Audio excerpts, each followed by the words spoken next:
저는 목포 사랑의 교회를 심무하시는 백동조 목사님께로부터 목회를 배웠습니다. 백 목사님께서 교역자회를 주관하시면서 종종 이런 말씀을 하셨습니다. 목사는 양질의 출력을 위하여 입력을 게을리해서는 안 됩니다. 목사는 좋은 설교를 하기 위하여 끊임없이 공부하고 연구하여서 가슴과 머리에 늘 새로운 은혜, 새로운 지식, 새로운 정보를 담는 입력을 게을리해서는 안 된다는 말씀이죠. 머릿속에 들어가는 것이 풍부해야 나오는 것이 풍부하다. 이 말씀이었습니다. 그래서 부족하고 부끄럽지만 할 수만 있으면 성경을 많이 읽으려고 참 많이 애를 써왔습니다. 그리고 할 수만 있으면 책을 많이 구입하였습니다. 새 책을 사서 책장에 꽂아놓고 모든 책을 다 읽은 것은 아닙니다. 그런데 책장에 꽂혀 있는 책 제목만 보아도 영감이 떠오를 때가 있습니다. 그리고 할 수만 있으면 목회를 훌륭하게 하셨던 목사님, 그리고 현재 목회를 훌륭하게 하고 계시는 목사님들의 설교를 매일 한 편 이상은 들으려고 애를 씁니다. 최근에 한국교회의 별이셨던 고 옥하는 목사님의 설교 한 편을 들은 적이 있습니다. 옥 목사님이 설교 중에 20세기 세계 최고의 신학자요, 목회자요, 설교자 중에 한 분이셨던 마틴 로이드 존스 목사님에 관한 말씀을 하는 것을 들었습니다. 로이드 존스 목사님이 임종을 앞두고 있었습니다. 그래서 아끼는 많은 후배들이 마지막 인사를 하기 위하여서 로이드 존스 목사님을 찾았습니다. 온 후배들 중에서 한 후배 목사님이 이렇게 질문을 합니다. 목사님, 평생에 목사님 가슴에 담아두셨던 진지한 생각이 있었다면 그것은 무엇입니까? 그러자 로이드 존스 목사님께서 이렇게 말씀을 하셨답니다. 하나님의 심판대 앞에 서게 될 때 나는 어떤 평가를 받을 수 있을까? 라는 진지한 생각을 항상 가슴에 담고 살았습니다. 옥하는 목사님의 설교를 통해서 마틴 로이드 존스 목사님의 이 한마디 말씀을 듣는데 저는 천둥을 얻어맞은 듯한 느낌이었습니다. 이 질문이 고스란히 저에게 물어졌습니다. 장영환, 너는 하나님의 심판대 앞에 서게 될 때 너는 어떤 평가를 받을 수 있을 것 같으냐? 그 질문 앞에 저는 참 부끄러웠습니다. 좋은 평가를 받을 것 같지가 않았습니다. 그래서 이런 생각을 했습니다. 내가 하나님의 거룩한 백성으로 부름을 받아서 예수님 믿는 성도로 이 땅을 살아가고 있는데 이렇게 신앙생활 해서는 안 되겠구나. 목회자로 부름받아서 목사로 교회를 섬기는 일을 하고 있는데 이렇게 목회해서는 안 되겠구나 라는 생각 말입니다. 여러분은 하나님의 심판대 앞에 설 때에 어떤 평가를 받을 것 같습니까? 하나님의 심판대 앞에 서게 될 때 나는 어떤 평가를 받을 수 있을까? 라는 진지한 생각을 가슴에 담고 하루하루 살아가는데 제 마음에 이런 생각이 문득 들었습니다. 그렇다면 어떻게 내가 신앙생활을 하면 하나님 앞에서 좋은 평가를 받을 수 있을까? 그 생각을 가지고 스스로에게 물었더니 또 이런 생각이 들었습니다. 예수님께서 마태복음 5장에서 7장까지 말씀하신 산상수훈의 말씀을 다시 살펴보고 다시 깊이 공부하고 다시 깊이 연구하여서 산상수훈의 말씀이 나의 삶이 되게 한다면 하나님 앞에 이르렀을 때 더 좋은 평가를 받지 않을까라는 생각 말입니다. 그래서 오늘부터 매주일 오전 예배 시간에 마태복음 5장에서 7장까지의 예수님의 산상설교 말씀을 같이 나눌까 합니다. 이 말씀을 나누는 것은 먼저 제 자신을 깨우기 위함이고 우리 모두 이 시대에 깨어나기 위함입니다. 이 말씀은 분명 하나님의 심판대 앞에 서게 될 때 나는 어떤 평가를 받을 수 있을까라는 진지한 생각에 대한 해답을 줄 것입니다. 왜냐하면 예수님의 산상수훈은 신약 성경의 10계명이요, 이 땅을 살아가는 모든 하나님의 백성들이 세상 속에서 살아내야 할 헌법이기 때문에 그렇습니다. 그리고 예수님의 산상수훈은 신약 시대에 세워진 교회가 어떠한 모습이어야 하는가에 대한 청사진을 제시하시는 말씀이기 때문에 그렇습니다. 그러므로 오늘 저와 여러분, 오늘부터 시작되는 예수님의 산상설교, 산상수훈의 이 말씀을 매주 경청하여 들음으로 하나님의 심판대 앞에 서게 될 때 나는 어떤 평가를 받을 수 있을까라는 진지한 생각에 대한 해답을 얻을 수 있기를 축복합니다. 해답을 산상수훈에서 찾아서 이 시대에 하나님께서 기뻐하시는 믿음의 삶을 잘 살아내므로 하나님 앞에 섰을 때 잘하였도다 착하고 충성된 종아, 내가 너를 세상에 보내기를 참 잘했지 라는 평가를 우리 모두 받을 수 있기를 축복합니다. 오늘은 예수님의 산상수훈 설교 말씀의 첫 시간인데 전체를 아우르는 서론의 말씀으로 함께 나눌까 합니다. 예수님의 산상수훈이 들어가는 말씀, 오늘 본문 1절을 보면 성경은 이렇게 시작을 합니다. 1절 말씀 같이 읽습니다. 예수께서 무리를 보시고 산에 올라가 앉으시니 제자들이 나아온지라. 예수님께서 누구를 보시고요? 무리를 보시고 산에 올라가 앉으시니 누가 예수님께 나아왔다라고 말씀하나요? 제자들이 나아왔습니다. 예수님께 나아온 제자들에게 가르치시고 선포하신 말씀, 그 말씀이 이 이후에 이어지는 산상수훈의 말씀이다라는 것을 1절은 우리들에게 가르쳐 주고 있죠. 그래서 우리가 1절을 통해서 깨달을 수 있는 것은 산상수훈의 말씀은 무리에게 선포하신 말씀이 아니라 예수님의 제자들에게 선포하신 말씀이었다는 것을 알 수가 있습니다. 여러분, 그러면 무리는 누구이고 제자는 누구일까요? 먼저 무리에 대해서 생각해 봅니다.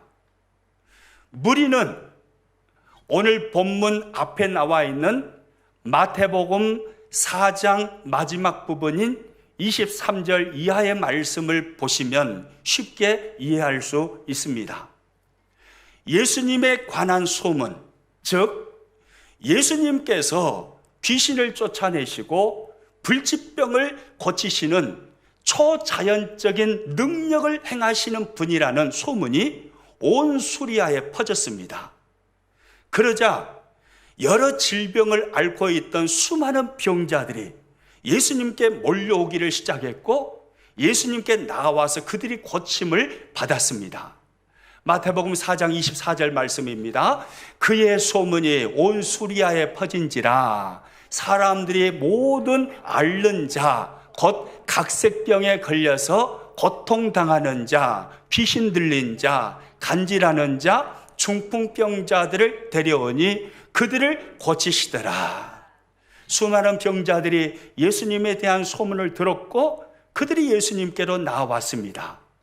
그리고 그들은 고침을 받았습니다. 여러분, 이들이 예수님께 나온 이유와 목적이 무엇이었을까요? 회개하라, 천국이 가까웠느니라 라는 주님의 천국 복음의 말씀을 들었기 때문입니까? 진리의 말씀을 들었기 때문입니까? 아니면 예수님께서 병자를 고치시는 기적을 행하신다라는 그 소문을 들었기 때문입니까? 우리가 여기 24절에서 확인할 수 있는 것처럼 예수님은 기적을 행하신다라는 소문을 들었기 때문이었습니다. 그리고 오늘 본문 1절에 와서 보니까 그들을 향해서 무리라고 표현하고 있는 것입니다. 그러니까 오늘 본문 1절이 말하는 무리라는 이 단어를 정리해 보면 그렇습니다. 천국 복음 때문에 진리의 말씀을 듣고 발견했기 때문에 십자가 지신 예수님의 그 구원의 은혜가 고맙고 감격되어서 그래서가 아니라 오로지 자신의 유익을 위해서, 자신의 편안한 삶을 위해서, 복을 추구하고 복을 받기 위해서 예수님을 좇는 사람들, 이 사람들을 무리라고 할 수 있습니다. 그러면 또 예수님이 산에 오르셨을 때 예수님을 따라 올라서 산상수훈의 말씀을 들었던 제자들이 나옵니다. 그러면 제자는 누구일까요? 이 제자라는 단어를요, 헬라어 언어를 통해서 보니까 마데테스라는 단어를 쓰고 있습니다. 이 단어의 의미는 추종자, 따르는 자라는 의미입니다. 이 단어는 막연하게 따르고 막연하게 추종하는 자를 말하는 것이 아닙니다.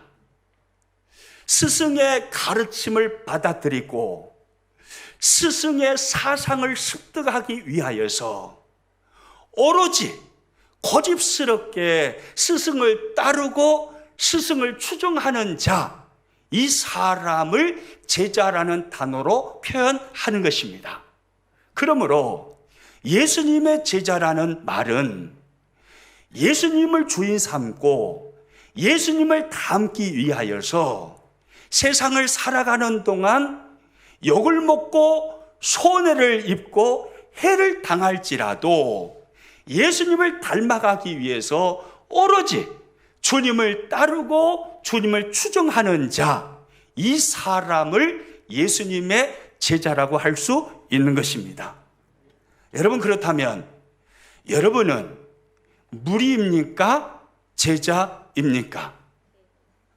교회를 다니는 이유, 신앙생활을 하는 이유가 오로지 자신의 유익을 위해서고, 가정의 평화를 위해서고, 편안한 삶을 위해서고, 물질의 복을 받기 위함이고, 건강을 얻기 위함이라면 그러면 무리에 가까울 것입니다.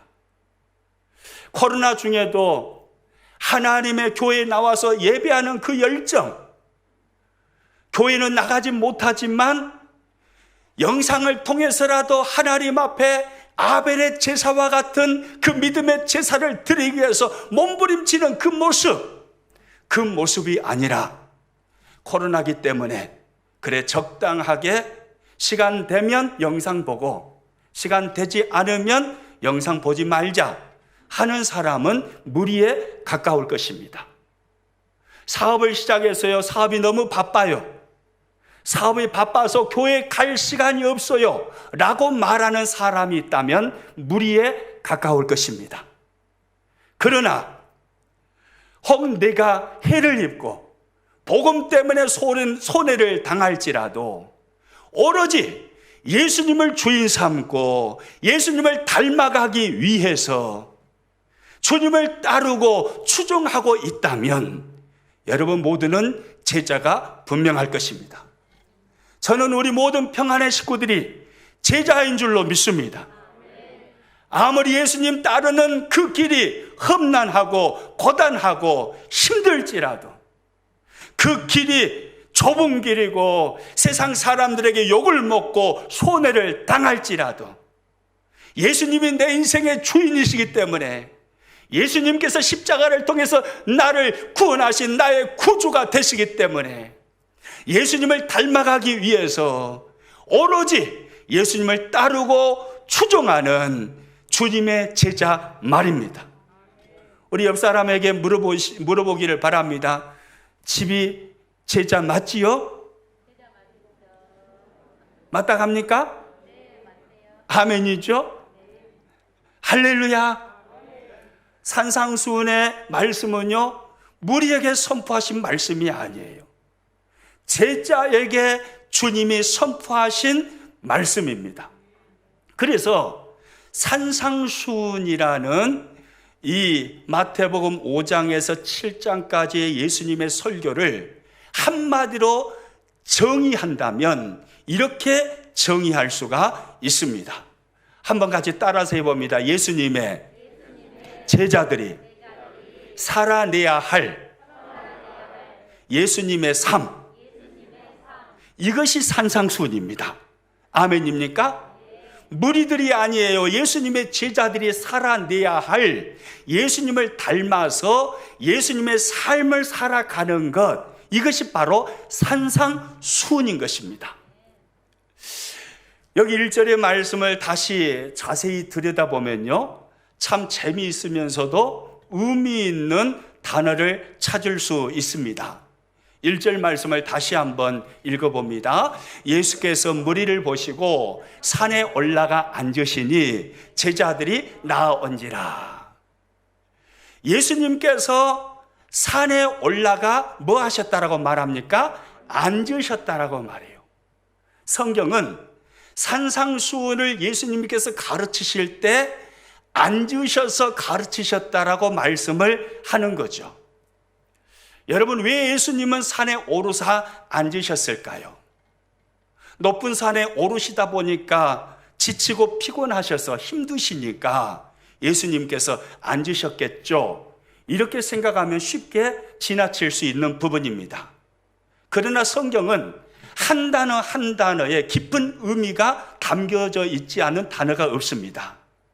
이 단어에 깊은 의미가 담겨 있다라고 생각할 때 우리는 쉽게 지나칠 수 없는 거죠. 그러면 예수님께서 산에 올라가 앉으신 이유는 무엇일까요?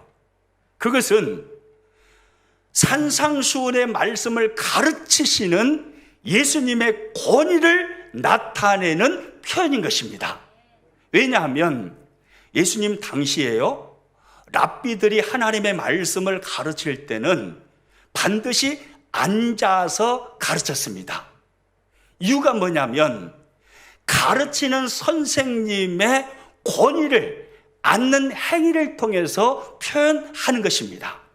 그러므로 오늘 본문에 예수님께서 산상수훈을 말씀하실 때 산에 올라가 앉으셨다는 것은 예수님은 이 말씀을 가르치실 때 하나님의 아들의 권위를 가지고 하나님의 아들의 권위로 제자들에게 선포하시고 제자들에게 이 말씀을 주셨다라는 의미입니다. 여러분, 마태복음 5장에서 7장까지의 산상수훈은 오늘 이 시대에 예수님의 제자로 신앙생활하는 저와 여러분을 향해서 하나님의 아들의 권위를 가지고 예수님이 하나님의 아들의 권위로 우리들에게 주시는 하나님의 말씀임을 믿으시기 바랍니다. 그러므로 이 산상수훈의 말씀을 받는 우리의 자세가 어떠해야겠습니까? 삼가 진지해야 할 줄로 믿습니다. 경청해야 할 줄로 믿습니다. 하나님의 아들의 권위를 가지고 우리들에게 한 절 한 절을 통해서 말씀하시는 주님의 말씀을 아멘 아멘 하면서 받아들여서 우리의 마음에 새겨야 할 줄로 믿습니다. 예수님은 산상수훈을 산에 올라가 앉으셔서 하나님의 아들의 권위를 가지고 이 말씀을 오늘 제자들인 우리들에게 가르쳐 주시는데 산상수훈을 팔복으로부터 시작을 하십니다. 심령이 가난한 자는 복이 있나니 천국이 그들의 것임이요, 애통하는 자는 복이 있나니 그들이 위로를 받을 것임이요, 온유한 자는 복이 있나니 그들이 땅을 기업으로 받을 것임이요, 의에 줄이고 목마른 자는 복이 있나니 그들이 배부를 것임이요, 긍휼히 여기는 자는 복이 있나니 그들이 긍휼히 여김을 받을 것임이요, 마음이 청결한 자는 복이 있나니 그들이 하나님을 볼 것임이요, 화평하게 하는 자는 복이 있나니 그들이 하나님의 아들이라 일컬음을 받을 것임이요, 을을 위하여 박해를 받은 자는 복이 있나니 천국이 그들의 것임이라. 예수님은 산상수훈을 시작하시면서 팔복으로부터 산상수훈을 시작하셨습니다. 이 팔복의 말씀, 마태복음 5장 3절에서 10절까지 주님이 말씀하시는 이 팔복의 말씀을 자세히 들여다보면 주님이 반복해서 사용하시는 단어가 있음을 알 수가 있습니다. 한번 3절에서 10절까지 말씀을 자세히 들여다보십시오. 여러분 성경을 보시면 각 절마다 반복되어서 나오는 단어가 있습니다. 그 단어가 뭡니까? 어떻게 그렇게 잘하셨어요? 3절 말씀을 대표로 한번 화면을 통해서 봅니다. 심령이 가난한 자는 복이 있나니 천국이 그들의 것임이요. 예수님은 복이 있나니 이 말씀을 3절에서 사용합니다. 4절에는 이 말씀이 나오나요? 안 나오나요? 4절에도 나옵니다. 여러분 볼펜을 가지신 분들은요, 볼펜을 들어서 3절, 4절, 5절, 6절, 7절, 8절, 9절, 10절 매 절마다 팔복에 반복되어 사용되고 있는 복이 있나니라는 이 단어의 밑줄을 쫙쫙 그서 보십시오. 너무 중요한 단어입니다. 볼펜이 없으신 분들은 아무래 고추장 입술에 찍어가지고 싹 칠해 놓으십시오. 복이 있나니. 예수님은 복이 있나니 라는 단어를 계속해서 반복하시면서 팔복의 말씀을 가르치셨습니다. 여기서 우리는요, 제자들을 향한 주님의 뜨거운 마음을 느낄 수가 있습니다. 제자들을 향한 주님의 간절한 소원, 제자들을 향한 뜨거운 주님의 마음, 그 시대의 산에 올랐던 제자들과 오고 오는 세대에 예수님을 오로지 따르고 예수님을 추종하는 모든 제자들을 향하여 주님께서 품고 계셨던 소원, 그 뜨거운 마음이 무엇이었는가를 알 수가 있는 것입니다. 그 주님의 뜨거운 마음이 뭡니까? 복이 있나니입니다. 복이 있나니. 할렐루야. 따라서 합니다. 복이 있나니. 이것이 오늘 저와 여러분, 제자로 이 시대를 살아가는 저와 여러분을 향한 주님의 뜨거운 마음입니다. 주님의 간절한 소원입니다. 복이 있나니. 그러면 어떤 복을 말씀하는 걸까요? 많은 사람들은 성경이 말씀하는 복이라는 단어가 나오면 물질의 축복을 쉽게 생각을 합니다. 그러나 여기서 말씀하시는 복은 결코 물질의 축복이 아닙니다. 왜냐하면 팔복의 말씀을 듣고 팔복의 말씀을 살아냈던 예수님의 제자들을 보십시오. 그들은 물질의 축복을 누렸던 자들이 아닙니다. 그들은 대부분 가난뱅이였습니다. 대부분 평범한 사람이었습니다. 그들은 대부분 복음 때문에 고난당했고 복음 때문에 순교의 현장에서 이슬처럼 사라졌던 사람들이었습니다. 예수님이 말씀하시는 복이 있나니 이 말씀은 물질의 축복을 말씀하는 것이 아님을 알 수가 있습니다. 그러면 복이 있나니 이 말씀은 무슨 말씀일까요? 무엇을 그렇게 간절히 우리들에게 주기를 원하시는 걸까요? 이 복이라는 이 단어를요, 헬라어 언어를 보니까 마카리오스라는 단어를 쓰고 있습니다. 이 단어는요, 하나님의 행복입니다. 물질의 축복이 아니라 하나님의 행복을 말하는 단어입니다. 사람들이 세상 속에서 누리는 세상 것으로 말미암아 얻는 행복이 아니라 고차원적인 하나님이 누리시는 하나님의 행복을 마카리오스, 복이라는 단어로 오늘 성경 팔복에서 예수님이 사용하고 계시다는 거예요. 그러니까 하나님의 행복인 거예요. 예수님께서 그렇게 간절히 우리들에게 주시기를 원하시는 뜨거운 마음은 하나님의 행복을 누리기를 원하신다 이 말입니다. 너희도 하나님의 행복을 누릴 수 있어. 심령이 가난한 자의 삶을 살면 너희도 내가 누렸던 하나님의 행복을 너희도 누릴 수 있어 라고 말씀하시는 겁니다. 애통하는 자의 삶을 살아가면 너희도 하나님의 행복을 누릴 수 있어. 의에 줄이고 목마른 자의 삶을 살아가면 너희도 하나님의 행복을 누릴 수 있어. 온유한 자의 삶을 살아가면 너희도 하나님의 행복을 누릴 수 있어. 예수님은요, 하나님의 행복을 뜨거운 마음으로 제자들에게 주기를 원하셨고, 오늘 이 시대 성경을 펴서 마태복음 5장을 바라보고 있는 오늘 저와 여러분을 향해서 주님이 뜨거운 마음으로 주기를 원하시는 것은 바로 하나님의 행복입니다. 하나님의 행복을 주고 싶으신 겁니다. 그런데요, 이 말씀은요, 복이 있나니, 이 말씀은 헬라어 언어로 보면 감탄사로 되어 있습니다. 심령이 가난한 자는 복이 있나니, 심령이 가난한 자가 하나님의 행복을 누림으로 인해서 감탄하는 것입니다. 심령이 가난한 자의 삶을 살아보니까 너무너무 행복한 것입니다. 그래서 감탄하는 거예요. 3절을 한번 같이 읽어봅니다. 심령이 가난한 자의 행복이여 천국이 그들의 것임이요. 심령이 가난한 자의 행복이여 천국이 그들의 것임이요. 심령이 가난한 자의 삶을 살아가면 예수님의 팔복의 말씀을 듣고 그 말씀에 순종해서 심령이 가난한 자의 삶을 살아가면 하나님의 행복을 누림으로 입에서 터져나오는 감탄의 말이 우와 행복의 이 말인 것입니다.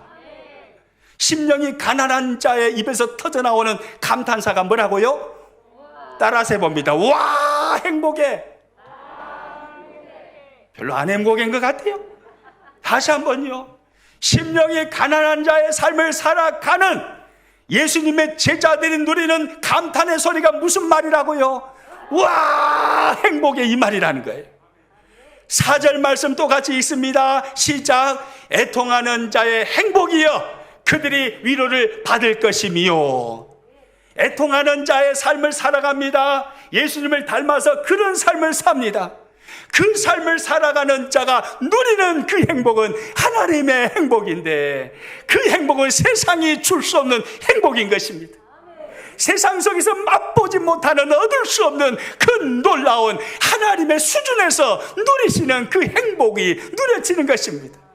그래서 그 사람의 입에서 터져나오는 감탄의 소리가 어떤 소리라고요? 와 행복의 이 말이란 말이에요. 아멘입니까? 그 다음 또 5절 말씀이 있습니다. 시작. 온유한 자의 행복이여 그들이 땅을 기업으로 받을 것이며. 온유한 자가 누리는 그 행복이 너무 크기에 입에서 터져나오는 감탄의 말이 무슨 말이라고요? 와 행복해. 할렐루야. 제가 6절, 7절, 8절, 9절, 10절도 계속 이렇게 할 건데 감탄의 표현은 무엇이라고요 하면 여러분은 어떻게 해야 되겠어요? 와 행복해. 할렐루야. 그렇게 할 수 있기를 축복합니다. 6절 말씀 보겠습니다. 6절 시작. 의에 줄이고 목마른 자의 행복이여 그들이 배부를 것이며. 할렐루야. 의에 줄이고 목마른 자, 그 삶을 사는 사람이 하나님의 행복을 누리는 것입니다. 그래서 그 행복이 너무 크기에 그의 입술에서 터져나오는 감탄의 언어가 뭐라고요? 와 행복해. 할렐루야. 잘 살고 배불러서 행복한 게 아니에요. 돈 많아서 행복한 게 아니에요. 문제 없어서 행복한 게 아니에요. 의에 줄이고 목마를 때 하나님이 주시는 그 하나님의 행복이 있다 이 말입니다. 여러분은 그 맛을 맛보셨습니까? 그것을 경험하며 살고 계십니까? 호주머니가 빵빵해야 행복하고 호주머니가 비어있으면 의의 삶과 관계없이 불행하게 느껴지고 혹시 그런 것은 아닙니까? 그런다면 여러분은 여전히 무리입니다. 제자는 그런 사람이 아니에요. 의에 줄이고 목마른 삶을 살아갈 때 거기서 하나님의 행복을 누리면서 거기서 감탄이 터져나오는 그 삶을 사는 사람이 바로 제자인 것입니다. 그리고 7절 말씀도 같이 읽습니다. 시작. 궁일이 여기는 자의 행복이여 그들이 궁일이 여김을 받을 것이며 할렐루야. 궁일이 여기는 자에게 하나님의 행복이 임합니다. 그 행복이 너무 크기에 감탄사로 이렇게 표현하는 것입니다. 어떻게 해요? 어떻게 3분의 1밖에 안 하세요? 다른 분들은 별로 안 행복한 것 같아요.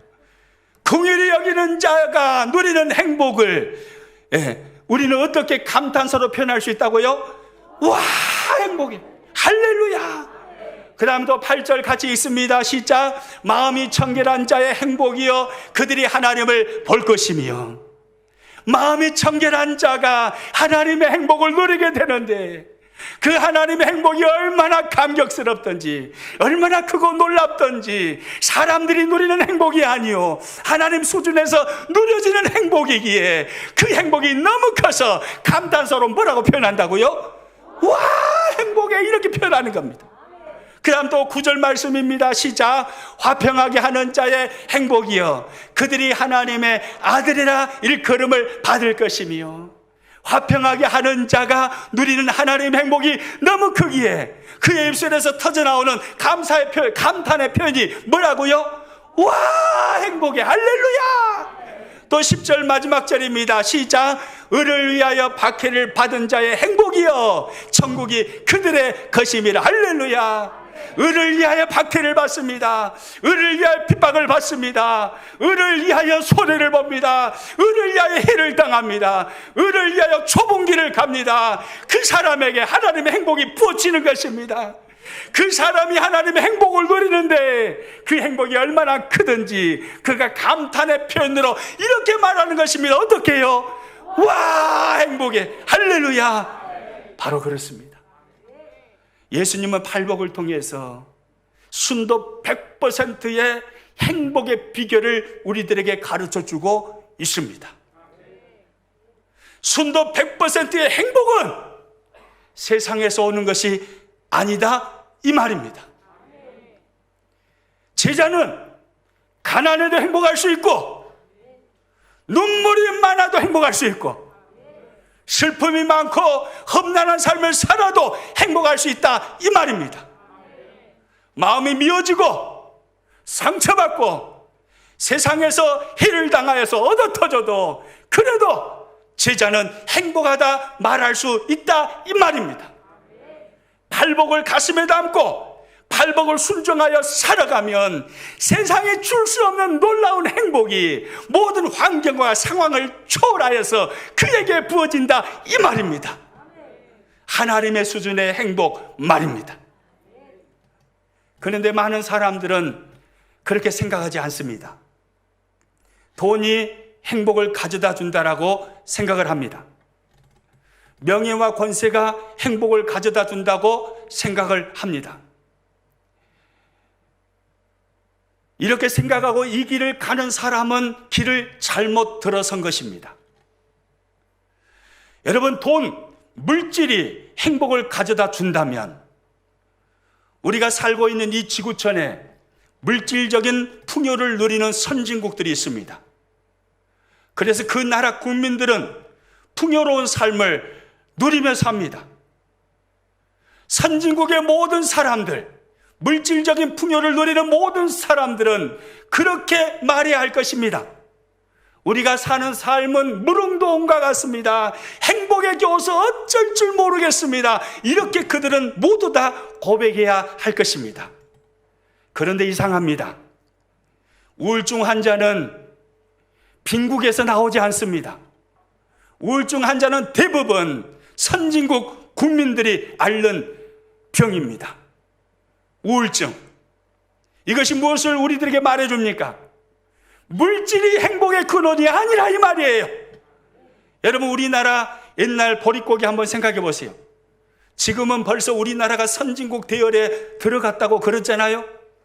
그런데 60년대, 70년대 보릿고기를 살 때 여러분 그때에 신문 헤드라인에 어느 누구 정치인 우울증에 걸렸다더라, 어느 누가 우울증에 걸려서 큰 일을 당했다더라, 그런 신문 헤드라인 기사가 있었을까요? 없습니다. 보릿고기에 배고파갖고 먹고 살기 바쁜데 우울증에 걸릴 겨를이 어디가 있어요? 우울증을 앓을 수가 없는 거예요. 선진국의 국민들이 대부분 우울증을 앓습니다. 이것은요 분명히 우리들에게 메시지를 주는 것입니다. 세상의 물질이 행복의 근원이 아니라고요. 권력과 권세가 행복의 근원이 아닙니다. 한때 권력과 권세를 잡으셨던 분들 지금 퇴임하신 후에 지금도 여전히 행복하다라고 말하는 대통령이 있습니까? 많은 대통령들이 감옥에 갔어요. 지금도 감옥 생활하는 분들도 있어요. 그들에게 무슨 행복이 있겠습니까? 권력과 권세가 행복을 가져다주는 근원이 아니라는 것을 우리들에게 반증해 주는 것입니다. 물질이 행복의 근원이야, 권력과 권세가 행복의 근원이야, 여러분 이것은요 사탄의 거짓말입니다. 아닙니다. 세상의 것을 가지고 진정한 행복을 누릴 수 없습니다. 세상의 것은요 결국은 전도서에서 선포하고 있는 것처럼 헛되고 헛되도다라는 그 결론으로 귀결되게 될 것입니다. 전도서 1장 2절 말씀 같이 읽습니다. 전도자가 이르되 헛되고 헛되며 헛되고 헛되니 모든 것이 헛되도다. 세상이 주는 일시적인 행복은 이것인 거예요. 헛되고 헛된 것입니다. 여러분 이것은 순도 100%의 행복이 아닙니다. 그런데 오늘 성경에서 예수님은 제자들인 저와 여러분에게 순도 100%의 행복의 비결을 가르쳐 주십니다. 그게 뭡니까? 바로 팔복입니다. 팔복을 가슴에 담고 팔복을 살아가면 그 살아가는 중에 하나님이 누리시는 수준 높은 고차원적인 하나님의 행복을 누릴 수 있다는 것입니다. 잠깐 누리는 행복이 아닙니다. 영원한 행복입니다. 이것이 행복의 근원입니다. 할렐루야. 눈물 나도 행복할 수 있고, 가난해도 행복할 수 있고, 실패해도 행복할 수 있고, 병들어도 행복할 수 있고, 모든 상황과 환경을 초월해서 행복할 수 있는 비결을 예수님은 팔복에서 우리들에게 말씀해 주고 있는 것입니다. 그 사람은 심령이 가난한 자입니다. 그 사람은 애통하는 자입니다. 그 사람은 온유하는 자입니다. 그 사람은 의에 줄이고 목마른 자입니다. 그 사람은 긍휼히 여기는 자입니다. 그 사람은 마음이 청결한 자입니다. 그 사람은 화평하는 삶을 살아가는 자입니다. 그 사람은 의를 위하여 박해를 받는 자입니다. 그 사람에게 하나님의 행복이 임하게 되는 것입니다. 이것이 순도 100%의 완전한 행복입니다. 여러분 주보 속에 코팅지가 하나씩 다 들어있죠? 여러분 한번 확인해 보세요. 이 코팅지 다 보이시죠? 아멘입니까? 제일 위에 뭐라고 써졌습니까? 팔복이에요. 여러분 이것은요 보약 중에 보약입니다. 산삼보다 더 효력이 탁월한 보약입니다. 여러분의 인생을 가장 행복하게 해줄 수 있는 세상 최고의 보약이 바로 이 팔복, 이 코팅지 한 장이에요. 이걸 다려서 잘 드시기를 축복합니다. 다려서 드신다는 게 뭐겠어요? 암송하라 이 말입니다.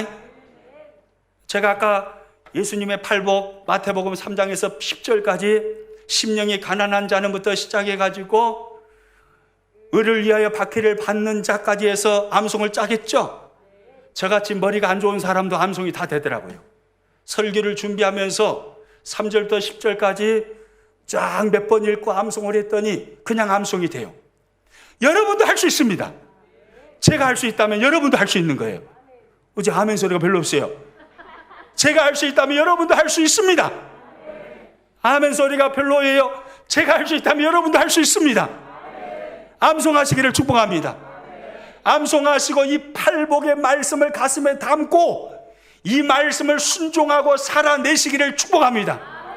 거기에서 순도 100%의 하나님의 행복을 누리게 되는 것입니다. 억만금보다 더 효력 있는 놀라운 행복이 우리를 감싸버리게 될 것입니다. 아멘입니까?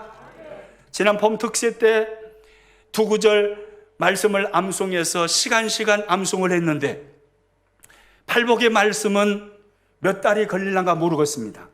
1년이 걸릴지도 모르겠습니다. 시간 암송을 확인하도록 하겠습니다. 한번 암송해버리면 될 것을 그거 안 해가지고 1년 동안 창피당하지 마시고 제대로 암송하셔가지고 매 시간 자신 있게 암송하시고 그리고 행복을 누리시기를 축복합니다. 순도 100%의 행복의 비결, 그것이 어디에 담겨 있다고요? 여기에 담겨 있어요. 여기에 담겨 있어요. 이 팔복에 담겨 있습니다. 할렐루야. 파랑새라는 작품으로 노벨 문학상을 받은 모리스 마테를링크라는 분이 있습니다. 이분이 막달라 마리아라는 또 다른 희곡을 썼습니다. 성경에 나오는 막달라 마리아 여인을 여러분은 잘 기억하고 계실 것입니다. 그녀는 많은 귀신에 들렸습니다. 귀신 들려서 인생이 깨지고 파산되어 버린 여인, 그 여인이 막달라 마리아였습니다. 그 여인에게 무슨 행복이 있겠습니까? 그 여인에게 무슨 소망이 있겠습니까? 그런데 막달라 마리아는 이 희곡에서 이렇게 말합니다.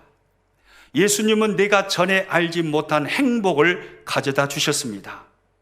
그리고 예수님을 가까이 하는 모든 자들은 잠에서 막 깨어난 어린아이처럼 행복해질 수 있습니다. 제가 다시 한번 읽습니다. 예수님은 내가 전에 알지 못한 행복을 가져다 주셨습니다. 그리고 예수님을 가까이 하는 모든 자들은 잠에서 막 깨어난 어린아이처럼 행복해질 수 있습니다. 참 아름다운 고백입니다. 마테를링크는 막달라 마리아의 입을 통해서 무슨 말을 합니까? 예수님을 가까이 하는 모든 자는 행복해질 수 있다라고 말하는 것입니다. 세상에서 가장 행복한 사람, 예수님을 만난 사람이고 예수님을 가까이 하는 그 사람이 세상에서 가장 행복하다는 것을 말하고 싶은 것입니다. 어린아이가 깊은 잠에 들었습니다. 아침에 살며시 눈을 뜹니다. 그런데 이 어린아이 눈 앞에 애정이 듬뿍 담긴 사랑스러운 얼굴 표정으로 아이를 쳐다보는 엄마의 눈빛이 보입니다. 엄마의 그 애정어린 눈빛을 바라보고 어린아이는 울든가요? 웃든가요? 몰라요? 집이들 애기들 키울 때 애기 때 이렇게 막 보고 웃고 있으면 애기가 울어불든가요? 웃지요? 행복에 겨워서 너무너무 행복하고 너무너무 좋아서 엄마의 얼굴을 바라보고 그 사랑의 눈빛을 바라보고 환하게 웃는 그 행복이 예수님을 따르는 자에게 있다 이 말입니다.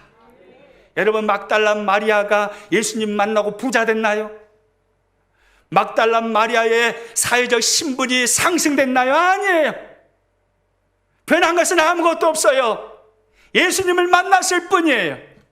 그리고 예수님을 따를 뿐이에요. 그런데 이전에 맛보지 못했던 행복이 막달라 마리아의 영혼을 사로잡아 버리는 것입니다.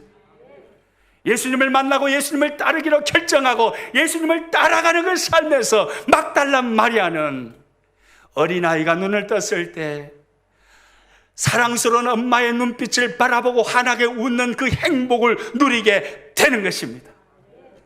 오늘 저와 여러분, 우리도 이 행복을 누릴 수 있습니다. 가난해도 행복할 수 있습니다. 가난하면 불행하다라고 믿지 마십시오. 그것은 사탄의 거짓말입니다. 가난해도 행복할 수 있습니다. 몸이 아파도 행복할 수 있습니다. 건강을 잃으면 불행하게 된다라고 그 말을 믿지 마십시오. 그 사탄의 거짓말입니다. 건강을 잃어도 행복할 수 있습니다. 마음이 아파도 행복할 수 있습니다. 상처를 받고 마음이 힘들어서 마음이 무너져도 그래도 여전히 행복을 누릴 수 있는 사람, 그 사람이 바로 예수님의 제자들입니다. 저와 여러분, 그 행복을 누릴 수 있는 특별한 은총을 받은 사람들입니다. 이제 다음 주부터 팔복 하나하나를 세세하게 살펴볼 텐데, 말씀을 암송하시고 또 한 주간 이 말씀을 살아내는 중에 하나님의 고차원적인 행복을 누리시기를 축복하고, 매 주일마다 팔복의 말씀을 나누면서 세상의 상황과 환경을 뛰어넘는 실패자도 행복을 누릴 수 있는 그 행복을 우리 모두가 누리게 되시기를 축복합니다.